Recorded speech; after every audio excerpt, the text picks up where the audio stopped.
Resumes. It's what we're talking about in today's video. You know, so many of you have said, Jason, I have sent hundreds of resumes out and nobody's calling me back. What do I do? I've been reading resumes now for over 15 years. I've been hiring project managers for 15 years, and I've seen a lot of resumes. So today, the topic of today's video, the point of today's video, is to help you fix your resume woes once and for all, because I'm going to give you an inside view of what hiring managers look for when they look at project manager resumes.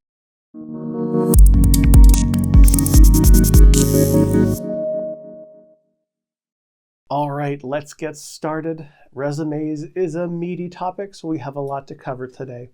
First, we're going to do a bit of a perspective exercise. I'm going to tell you about the number one thing that most people get wrong about resumes, and it's the primary reason your resume is not getting read.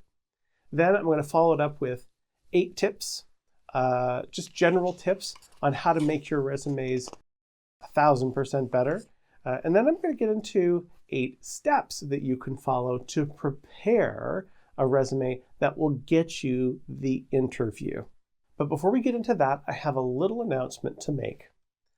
I'm right now putting together a project management, we'll call it a Project Management 101 course. Right now, the working title is the Scheduling Masterclass, although maybe I could use your help to figure out what the real title should be for this thing.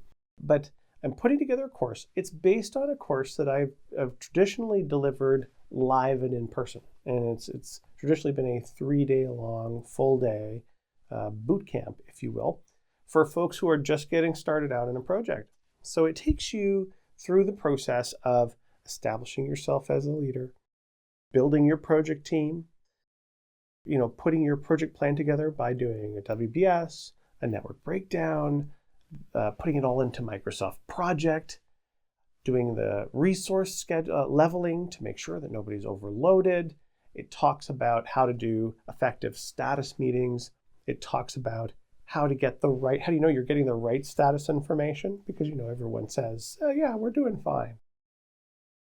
It tells you all about how to report this information and package this information back to your executive team. It's everything you would need to know if you've just been assigned a project. It's especially handy for those accidental project managers. And what I mean by accidental project managers is it's people who have been just assigned, they're not project managers by profession or trade, but like someone has given them a project and said, hey, run with it. And they want to do an awesome job, but they don't know how. This course is perfect for them. So this will be the first time I have pulled all of my material that I normally would give in this in-person training into an online course. And I am just getting to the point where I think I'm almost ready. I'd like to pilot it so that I can test it out and make sure that it all works, because this is the first time I'm doing all of this online and with video and all that wonderful stuff. So if you're interested in, I'm looking for volunteers to be a part of the pilot group. If you're interested in being able to participate in the pilot, I'm going to offer it coming up very soon. The pilot begins on June the 1st. If you're interested, I'm going to put a card in the upper right-hand corner here of the screen. You'll see it flash just now. If you don't see it, just click the little eye icon up in the upper right-hand corner. And if you don't see that, just put your mouse over the screen and it will pop up. And then click the card and you can go to the sign-up screen where you can add yourself to the list of people who are interested. I'm going to charge a whole whopping $5 to people to participate in the pilot. So if it sounds interesting to you and you'd like to be a member of the pilot group, please click on the card and put yourself on the list. Okay, so let's talk about the number one mistake that people make with their resumes. And here it is. The number one mistake that people make is that they fail to recognize that the resume is a piece of marketing material. It is not simply a place for you to record all of your employment history. A lot of people would say, that sounds a little bit crazy, Jason. Like my whole life, that's how what I've believed a resume is to put all of my experience so that people know whether or not I'm the right person for the job. And what they end up doing is they end up listing where they worked, their title, and their responsibilities. And I have to say, as a portfolio lead or someone who would hire project managers within a PMO, that's really not that useful for me. I know what a project manager does, and great that the job description that you put there matches the role, but it tells me nothing at all about why you're the right person for the project management role that I have available right now. What I need to know as the hiring manager is what makes you different from the next person. What I need to know is what experiences have you had and what have you learned from those experiences that will be beneficial to the projects that I would put you on if I were to hire you as my next project manager. I can't tell you how many times people have said to me, Jason, I send out all these resumes, but, these people, they don't bother to bring me in for an interview to get to know me, to see if I'm right for the job. And what I have to say to them is, you're not quite getting and understanding the situation that the hiring manager is in. In order to be successful at putting out resumes and getting a response, you first have to put yourself in the shoes of the hiring manager. So let's do that for just a second, because I think it's really going to help you draft a much better resume. So let's take a moment to understand the world of the hiring manager. What's going on in their life right now? Because I firmly believe that if you understood this, you would be able to write a resume that gets their attention. If you're applying to a job in a larger organization that has a PMO, chances are the hiring manager is going to be a portfolio manager. That is a project, someone who manages multiple project managers to deliver on a portfolio of projects for an organization. That portfolio manager might have a portfolio of 10, 40, $100 million worth of project investments. That's a lot to oversee. They may have 2, 10, 15 different project managers working for them to deliver on this portfolio. This manager's day is probably filled from 8 a.m. until 6 p.m., completely full of meetings. I know, because I've lived this. So they're in meeting after meeting after meeting after meeting. And every night they probably go home and think to themselves, at some point, I need to actually get some work done. Not sure how I'm going to do that because I'm in back-to-back meetings all day. But at some point, I'm going to need to get some work done. And their anxiety levels are high because their work, their to-do list just keeps getting bigger and bigger. And it's not actually, they're not actually able to make any progress against it.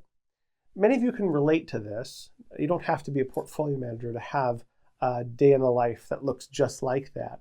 But understand that your hiring manager probably has this going on in their life right now. To make matters worse, there's one thing I know for sure about this person, and that is that this person is short-staffed.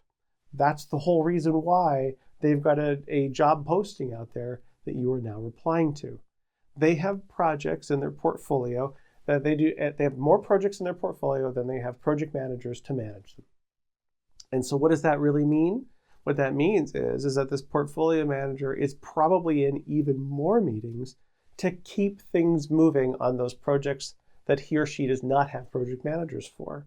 So it further compounds the issue that they're being pulled in 100 different directions. So they put out a job posting. And what ends up happening is they're going to get, I guarantee you, anywhere between 100 and 600 resume responses from that posting. Given the situation that they're in, their deepest hope, their deepest desire is that they will be able to very quickly skim through the resumes, pick out about 3 to 5 of them that they think might be good candidates, have 3 to 5 interviews, again, These 3 to 5 one-hour interviews have to be fit into this already packed meeting schedule. And they better damn well at the end of those 3 to 5 interviews with the time invested have a really great candidate that will help them alleviate some of the pressure. So when you're out there submitting your resume and you're lamenting the fact that, well, if they only just took the time to get to know me, if they could have at least just called and interviewed me, then they would have understood. What you have to understand is that we don't have time to interview hundreds of people in order to figure out whether or not those people might work out. Really, our only choice as hiring managers is to bring a stack of resumes like this home and to do our best to go through as quickly as possible in one evening and pull the 3 to 5 resumes out that we think might be promising. But it's a hard thing to do because almost every resume in the pile is going to list where they worked, the title for the job, and the actual responsibilities, which, again, we know what the responsibilities for that job title are. Very hard to know whether or not a person is going to be the right person for the job just based on the resume. So you have to understand that. And so I go back to my earlier comment. Your resume is actually a piece of marketing material. Now, what is marketing all about? Marketing is all about standing out out of a bunch of noise and getting a person's attention so that you can deliver a message. That is all marketing is. And there is a lot of noise out there in this particular process because you are one of a stack of hundreds of resumes. Now, a lot of hiring managers will leverage their HR departments to help them weed out some candidates. And they will have some pretty ruthless criteria that they ask the HR folks to follow. Keep in mind, the HR folks probably don't know a lot about project management, so they're literally just looking for specific keywords. And if those keywords don't exist in the resume, then they're thinning the herd, so to speak. They're pulling those resumes out and then making this stack, so that the hiring manager at least has a chance in hell of getting through all of them. To further illustrate my point just a little bit more, and then we'll move on to the 8 tips that I have for you. I'm going to give you an example of 2 different advertisements. I'm going to tell you what's in each ad, and then I want you to tell me which one is more appealing, which one catches your eye just a little bit more, or your ear, so to speak. So I'm going to sort of tell you about 2 different ads. Okay, so you tell me which one you think is more appealing. So let's pretend there's a computer company, and computer company A puts out an ad, and it says, "We're a computer company. We do research and development. We source parts from suppliers. We put all of those parts together and make computers. We established a distribution network. Buy our computers." So that's advertisement number 1. Here's advertisement number 2. As a computer company, we're focused mainly on students and schools. We've found ways to keep things affordable because we understand the financial pressures that students face. We found a way to stay relevant through the economic downturn of 2008, and we've discovered creative ways to provide high-touch service in a market where margins are getting pretty thin. We're passionate about students and education, and we've dedicated ourselves to providing the right tools at the right price for education. Please buy our computers. So what do you think about the difference between those 2 ads? Now, if you're being honest, and I hope you are, ad 2 is definitely more appealing if you happen to be a student or perhaps someone associated with education. Ad number 1 is very similar to what we see in a lot of our resumes. Basically, a list of all the things that we do. Ad number 2, it talks about what they do, but it talks about the challenges. You maybe even be able to infer some of what they've learned right? Like in order for a computer company to have high touch service in today's world, they probably had to think outside of the box. Like it gives you a lot more to think about. And it gives you a sense that they're passionate about what they do. This is how we want our resumes to feel and sound. And so we'll talk a bit today about how do you do that? How do you make your resume stand out in that way so that a person who reads it would say, yeah, you know what? That's for me. I think that is a good candidate for the open role that I have. Before we proceed to the 8 tips that I have for you, though, I'd like for you to leave me a comment below. Are you guilty of writing resumes where you just put your responsibilities? Would you like to perhaps get better at that? Tell me a little bit in the comments below what your resume experience has been, and whether or not you have fallen victim to that misconception that a resume is actually just a document where you list your experience. And also, if I sort of given you a bit of a light bulb moment there, don't forget to give me the thumbs up. With that, let's talk about the tips I have for you for resume writing. Tip number 1 is the one that drives me crazy the most, is please do not carpet bomb your resume out to hundreds of different job ads. It's obvious to those people who read the resume that you have just blasted it out to as many people as possible. And the reason for that is because I don't see anything in the resume that's specific to the job that I'm offering. And sometimes I will even see people with progressive experience that doesn't actually make any sense for the job that I'm offering. So I know those people are out there just, oh, open job, probably pays about what I'm looking for. Send, send, send, send. If you're carpet bombing the world with your resume, then you've adopted the wrong tactic. And you're probably one of those people that says, I've sent my resume to hundreds of people, nobody's responded. That's because they know that you're spamming the entire world with your resume because it doesn't say anything specific that would appeal to that particular manager who has that particular role open. So that leads to my next tip, which is if you're not going to carpet bomb, what are you going to do? You're going to actually be very specific, and you're going to be laser-like focused on specific jobs that are in line with where you are in your career right now and will help support you in your journey to advance in your career. You will get far better results if you spend the majority of your time searching for just the right opportunity and applying to those few opportunities. And I'm talking a handful, 5, maybe 10, but the perfect opportunities, and then crafting a resume that markets you as the perfect person for that perfect opportunity.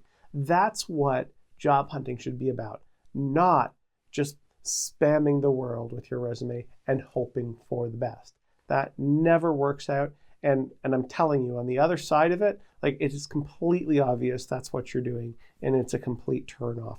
So be laser-like focused, and then you tailor your resume to the specific job opening. The third tip that I have for you is, yes, a cover letter is important. It is not dead. I know in this day and age where we're used to communicating with far less words than we used to use. Letters are kind of a thing of the past, but when it comes to job searching, a letter that summarizes why you should be considered it goes a long, long way for a hiring manager. Now, I've met some hiring managers say, I don't read those things. But the majority of the hiring managers that I know, and I myself can tell you, that we read those cover letters. Now, they should only be a paragraph or 2 long. Treat the hiring manager like you would any executive out there. They don't have a lot of time, but the 1 or 2 paragraphs should truly summarize exactly why you're right for the role and why the role is right for you. And it pulls the reader into the resume, because once they've read a compelling cover letter, they say, well, I want to learn more. So let's dig into that resume and see if we agree with you that you're the perfect person for the job. So cover letters are important. Number 4, yes, listing your education is important and you should do it, but dates on that education are not required. I'm going to say that although it isn't fair, I know from personal experience that ageism is still very much alive and well out there. And if you have your degrees and your education, and it shows that you got those degrees in education 40 years ago, if it's a more junior role that you're applying for, it's going to be a turnoff for a lot of people. It really shouldn't be a factor. It shouldn't be a factor at all. But I'm telling you, like based on experience with family and friends, that deep in my gut, I believe that ageism happens. And so to avoid any of that, my recommendation to you, my YouTube viewer and subscriber, is you don't need to put any dates on that stuff. It's not relevant. The only thing people need to know is, what did you study and what did you learn? Tip number 5, along the same vein as tip number 4, one of the things I recommend that people do is they only put the last 5 to 10 years of relevant experience on their resume. If you have 20 or 30 or 40 years of relevant experience, I would suggest that you leave it off and that it's something you talk about in the interview, because 10 years of relevant experience should be more than enough for any job that you might be applying for. So to eliminate any chance whatsoever of ageism getting in the way of you getting that interview and getting that opportunity to sit in front of somebody and showcase what you have to offer, I say list just 5 to 10 years. It should be more than enough for you to get the interview that you're after. Tip number 6, we do not need to see your personal interests and what you do after work on the resume. I know a lot of people have said in the past that maybe it makes you more personable, or perhaps maybe the hiring manager might have a similar interest to you and therefore they might hire you.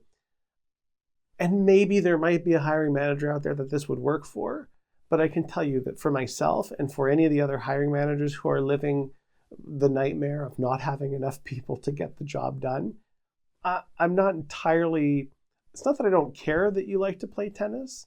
It's just something that I'll probably learn once you get the job. It's not something that's going to get you the job, and it kind of is a waste of space on the resume. So you don't need to put your personal interests on the resume, as far as I'm concerned.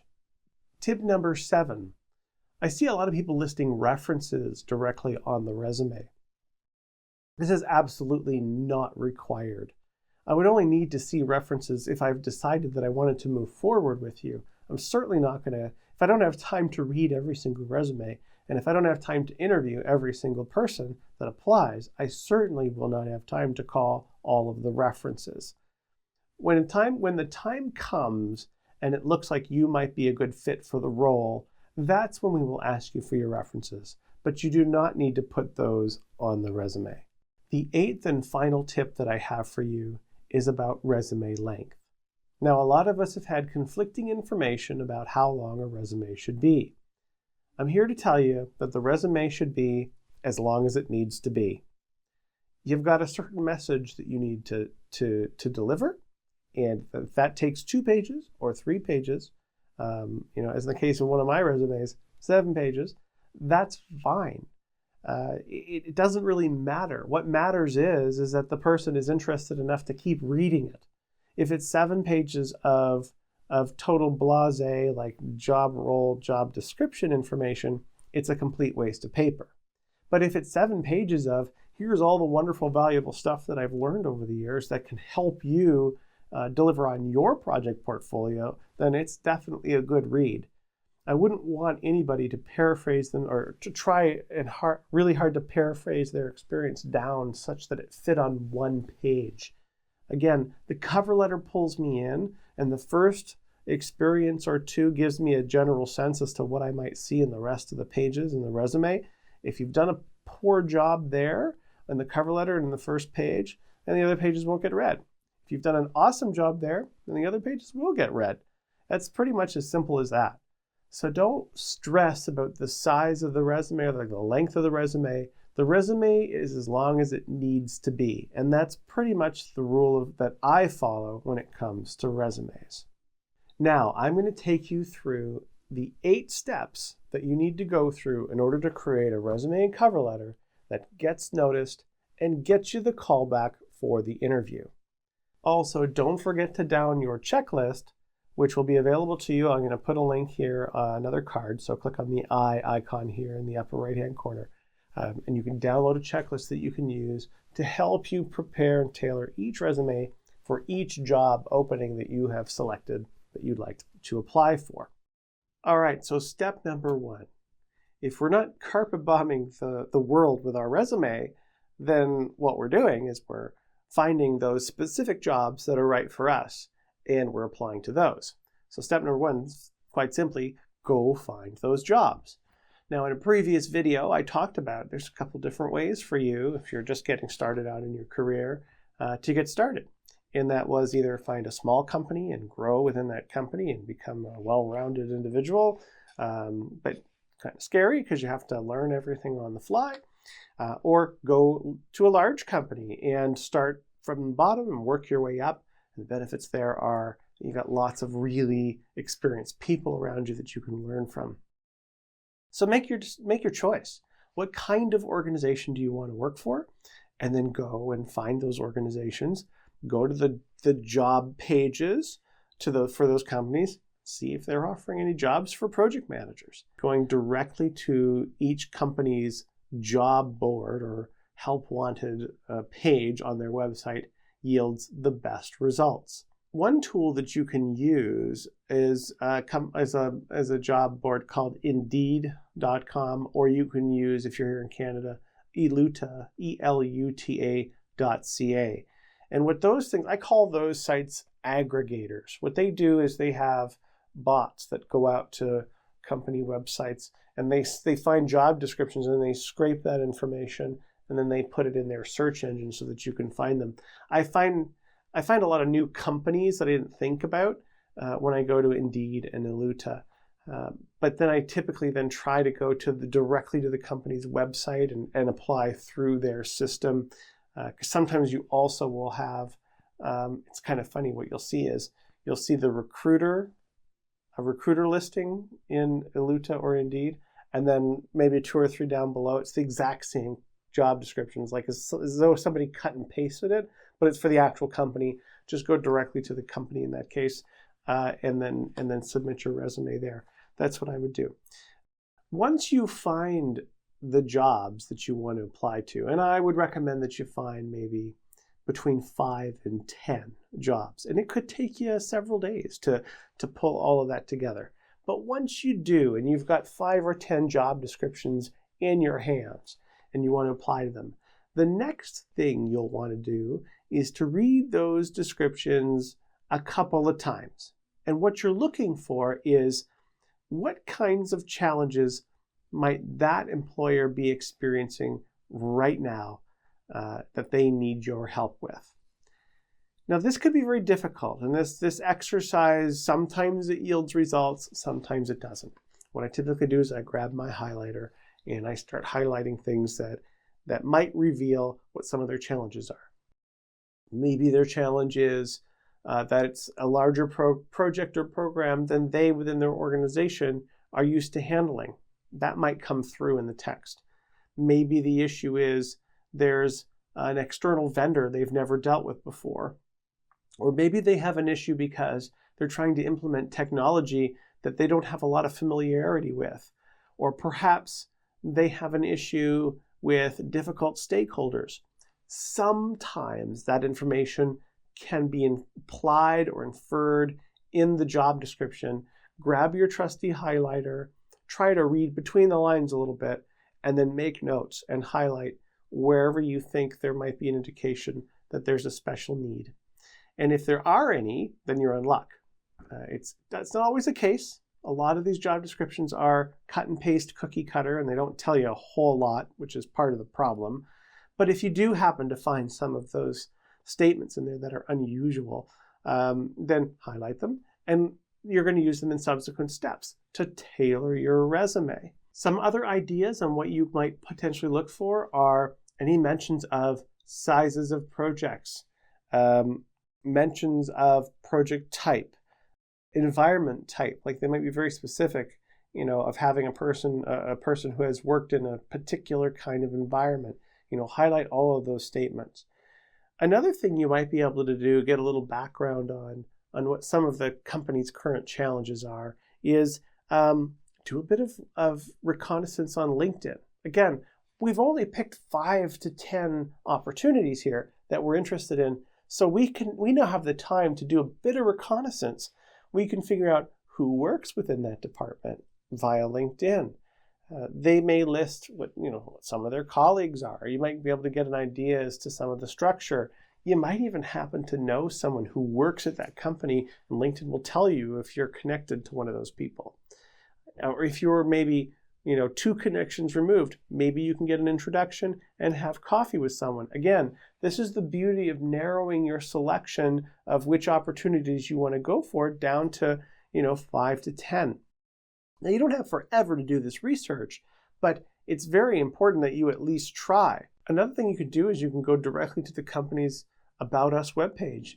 They might have their company history, they might have press releases, they might have, if they're a public company, various annual reports and other things that you can read to give you a little insight as to how does this company intend to differentiate itself. Is it branching off into new areas? Like the finance industry happens to be branching off into AI of all places, right? So but reading press releases and things will help you understand that.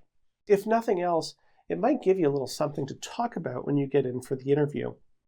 And it is very impressive when we're interviewing people and we can tell that that person is interested enough in our company that they've taken the time to learn a little about what that company's doing, the direction it's heading, what is its strategy for the year ahead.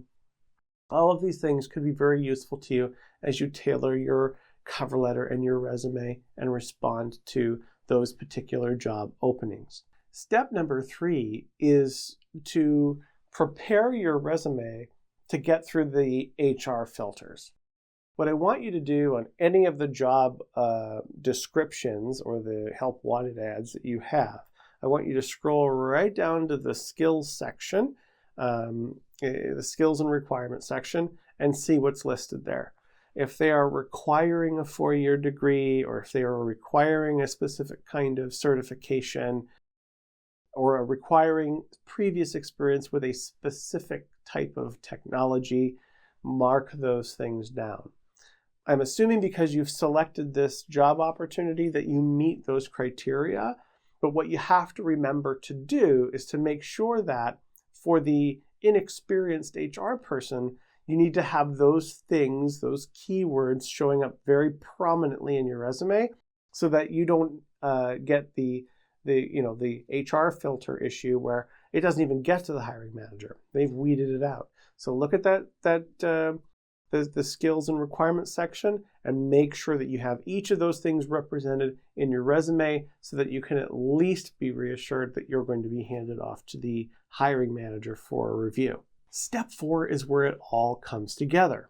So you've done your research on the company. You've gone through the job opening in great detail several times to figure out if there's any particular things that they're struggling with. You've looked at their skills section. You know that you can help them, that your experience actually will go a long way towards helping them deliver on whatever projects they have. Now is the time to go through your job experience section by section, job or employer by employer, and make sure that you're highlighting the skills that would be very useful for that particular job. When you look at the bullet points that you have in those sections where you describe, the job itself, here are some questions you can use to help you reevaluate what you've got there. some of the things that we look for when we're looking for project managers is information on the size and scope and environment that you were working in. So if you were working in a company of 80,000 people, then you may want to mention something about the size, right, of the stakeholder groups in some of the projects that you were in. You may want to mention environments, like if it was Microsoft shop versus something else. I mean, you may want to mention some of those things so that the person reading the resume can get a sense as to, okay, yeah, they have worked in an environment that's similar to mine. They may not necessarily always know, based on the employer's name, what goes on at that employer, what that employer is all about. So this is especially true if you're not working, if your previous experience isn't from like a well-known company like IBM or Bank of America or something like that. So put some things in there that describe the projects and the environments that you're familiar with. Other things that we want to know about are, the size and complexity of the projects that you've managed. So mentioning numbers like, projects with a total project investment up to 20 million, 40 million, or 250,000, whatever it is, mention the size of the project. It's very important, again, for the project, the hiring manager to know the size of those projects. I know that cost isn't always a great indicator of complexity, but it certainly is the most accepted way of doing it quickly. So we want to know relative size, and if there's any other information that lends itself to helping us understand the complexity, that kind of information is very useful as well. Make sure also that your bullets talk a little bit about what you have learned, what challenges you faced. Now, this can get a little bit tricky, and it takes a little bit of copywriting acumen to get this right. We can't be seen as sharing all of our previous employers' dirty laundry. So instead of saying something like, learned how to deal with difficult stakeholders, thereby calling out people in your previous employer were difficult, you could say something to the effect of expanded stakeholder management skills to address the specific needs of the project. That's more than enough to get to pique the interest of an experienced hiring manager. The fact that you needed to expand your skills to ensure the success of the project means there's something that we might be able to talk about in the interview. And it'll help me. I probably would take a note if I saw that comment to say, let's talk about what kind of expansion you're talking about here, because I'd like to know, what did you learn in that situation? So being able to articulate what you learned and the challenges that you faced, that is some of the most important information you can include on a resume. And finally, for each section where you highlight your experiences, we want you to put down any evidence that you have that your efforts were appreciated. So if you won some sort of an award, like a quarterly or annual award for your performance, putting that there also is very helpful because, again, that's the kind of thing we would talk about in the interview. Why did you win that award? What did you do that warranted that kind of recognition? This is the kind of thing we want to see, that your previous efforts were appreciated. Might be a bit difficult if one of the reasons why you're looking is that your previous efforts are not being appreciated. But if you happen to have evidence that it was, putting it in the resume is a really great idea. Don't forget to do that. Next, step number 5. After you've gone through section by section and you've highlighted the things that you've learned and the challenges and all the environmental type information, you are now ready to write a summary that you will put at the top of the resume.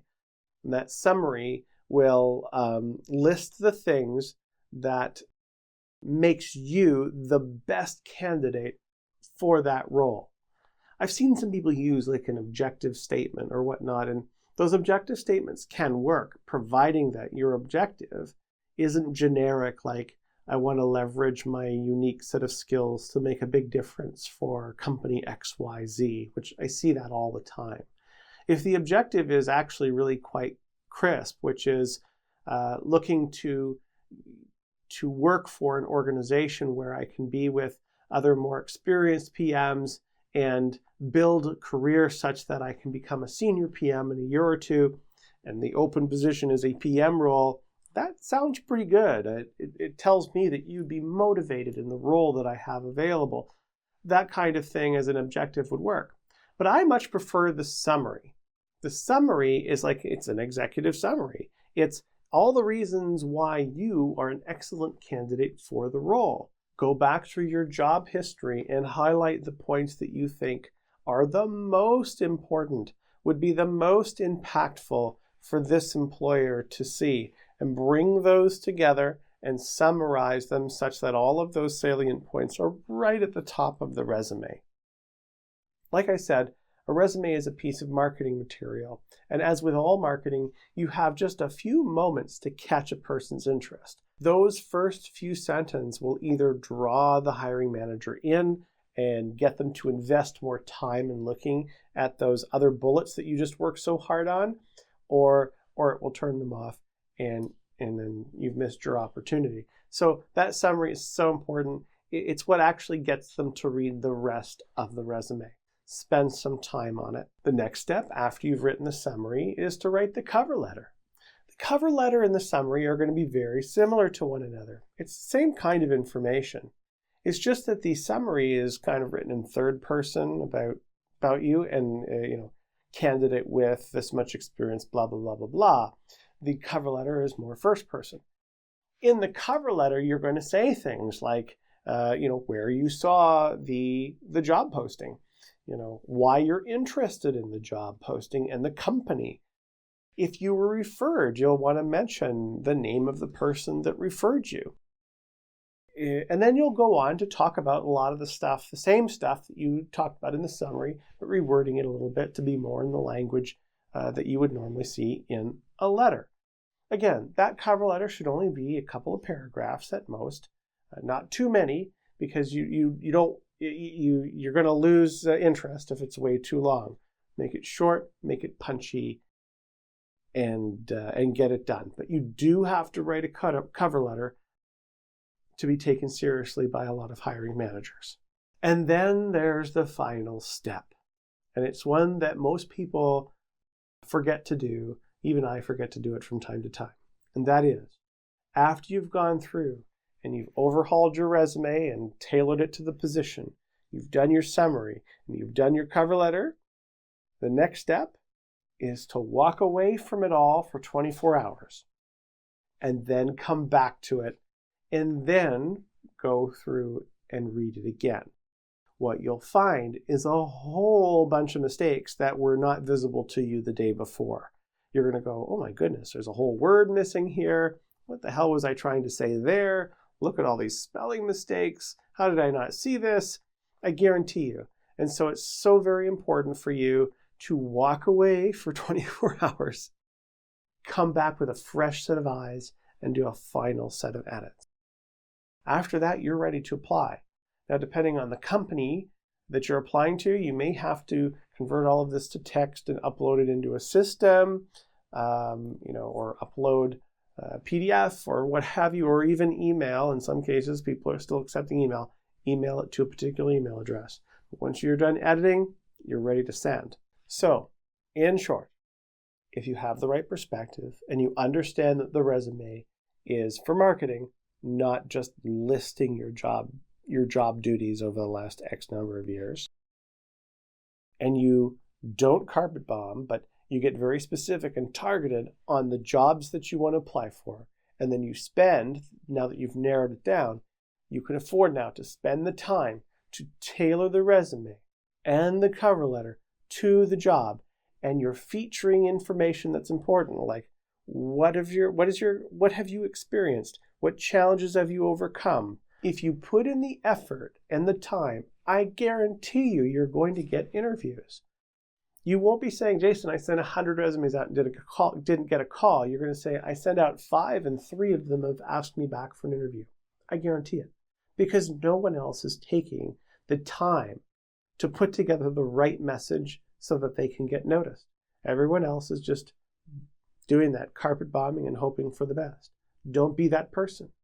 Be the person who was very intentional with their marketing message that they wanted to put in front of a very specific person. Do that, and you will get an opportunity to sell yourself in person. Okay, so I have homework for you. I want you to click the eye icon in the upper right-hand corner, and I want you to click the card so that you can download your resume preparation checklist. Then I want you to go online. I want you to find companies, specific companies that you're interested in working for. I want you to find positions that are very specific to your career goals, that you know for sure that you can make an impact in. And then I want you to take that checklist and use what you've learned today to craft the right resume, a tailored resume, and a tailored cover letter for each of those 5 positions.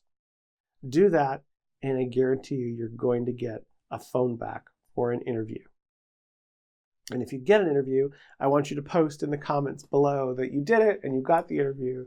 I want to hear from you, and your story will be inspirational for those who are struggling and trying to get noticed in a sea of people who are trying to get jobs as project managers.